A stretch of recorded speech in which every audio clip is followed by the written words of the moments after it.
Container সিস্টেমগুলি বিভিন্ন ধরনের উপকারিতা প্রদান করে, বিশেষত যেসব ক্ষেত্রে সফটওয়্যার ডেভেলপমেন্ট এবং ডিপ্লয়মেন্ট প্রক্রিয়াগুলি অন্তর্ভুক্ত। কন্টেইনার হলো এক ধরনের পাত্র যা সাধারণত জাহাজ, ট্রাক বা ট্রেনের মালামাল পরিবহনের জন্য ব্যবহার করা হয়। এটি সাধারণত স্টিল বা অ্যালুমিনিয়ামের তৈরি হয় এবং বিভিন্ন আকারের হতে পারে। কন্টেইনারগুলি সাধারণত দুটি প্রধান আকারের হয়, একটি 20 ফুট আর একটি হয় 40 ফুট। কন্টেইনার ব্যবহার করা হয় পণ্য পরিবহন ও সংরক্ষণের জন্য। এটি নিরাপদে এবং সুরক্ষিতভাবে পণ্য পরিবহনে সহায়ক।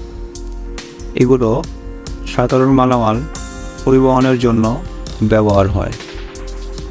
রিভার কন্টেইনার তাপমাত্রা নিয়ন্ত্রিত পরিবহনের জন্য। ফ্ল্যাট র্যাক ভারী ও বড় আকারের পণ্যর জন্য। ওপেন টপ অতিরিক্ত উচ্চ পণ্যের জন্য। লজিস্টিক ও ইকোনমিক্স কন্টেইনারের পরিবহন দেশব্যাপী সরবরাহ শৃঙ্খলার একটি গুরুত্বপূর্ণ অংশ। এটি খরচ সাশ্রয়ী এবং কার্যকর।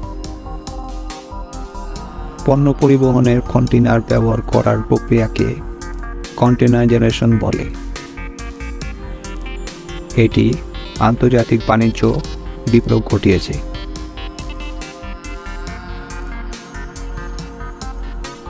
পণ্য পরিবহনকে সহজ, দ্রুত এবং নিরাপদ করেছে।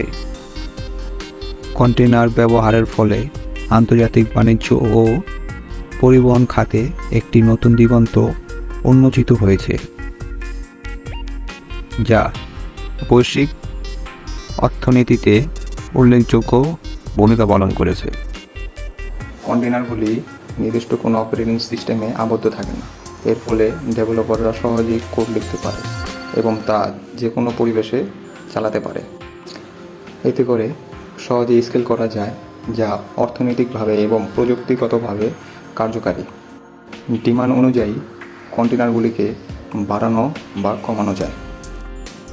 পৃথকভাবে চালিত হয়, যা সিস্টেম নিরাপত্তা বৃদ্ধি করে এবং সমস্যা নির্ণয়ে সহজ করে। দ্রুত স্টার্ট আপ ও শাটডাউন করা যায়, যা ডেভেলপমেন্ট ও ডিপ্লয়মেন্ট সাইকেলকে দ্রুত করে তোলে। কন্টেইনারগুলি কম রিসোর্স ব্যবহার করে, যা হার্ডওয়্যার ও অপারেশনাল খরচ কমায়। ডেভেলপমেন্ট, টেস্টিং এবং প্রোডাকশন পরিবেশে একই কন্টেইনার ব্যবহার করা যায়, যা কোডের ধারাবাহিকতা বজায় রাখে। কন্টেইনারগুলির জন্য ডেভেলপাররা সহজেই নির্দিষ্ট পরিবেশে তৈরি করতে পারে, যা ডেভেলপমেন্ট প্রক্রিয়াকে ত্বরান্বিত করে। এর সিস্টেমগুলি বিভিন্ন ধরনের ডেভেলপমেন্ট এবং ডিপ্লয়মেন্ট টুল ও প্ল্যাটফর্মের সাথে সহজে ইন্টিগ্রেট করা যায়। কন্টেইনার প্রযুক্তির ব্যবহার ক্রমবর্ধমানভাবে বৃদ্ধি পাচ্ছে, কারণ এটি সফটওয়্যার ডেভেলপমেন্টের অনেক সমস্যা সমাধানের সহায়ক। আজকের ভিডিওটি ছিল এ পর্যন্তই। সামনে আরও ভালো কিছু নিয়ে হাজির হব ইনশাআল্লাহ। সে পর্যন্ত সবাই ভালো থাকবেন, সুস্থ থাকবেন এবং আমাদের সাথেই থাকবেন। আর অবশ্যই চ্যানেলটি সাবস্ক্রাইব করতে ভুলবেন না। আল্লাহ হাফেজ।